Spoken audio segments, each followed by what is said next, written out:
Hello and welcome back to another episode of Venro Does Art.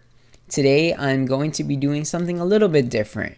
Instead of discussing the differences of two civilizations, I will instead be focusing on medieval times and comparing Cluniac and Cistercian architecture.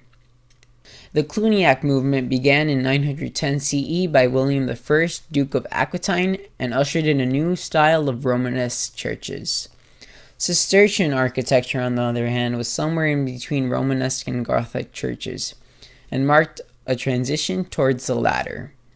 The Cistercian order itself began in 1098 when Robert of Mollesem left his monastery with another 20 supporters who were unhappy with the Cluniac rule. While the Cistercians did borrow a lot from what the Cluniac order had established, they made some wonderful contributions as well. Although I would like to discuss the Cluniac architecture first so that you can better understand the differences.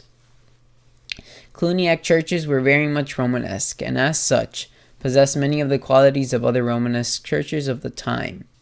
Like other Romanesque churches, they were characterized by pointed arches, thick buttressed walls, groin vaults, pyramid-like towers, and they were not all too bright inside.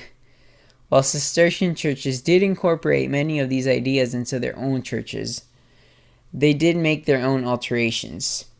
Pointed arches, however, remained in use due to their strong stability. Cistercians also incorporated thick buttressed walls, but instead began to use what is known today as the flying buttress.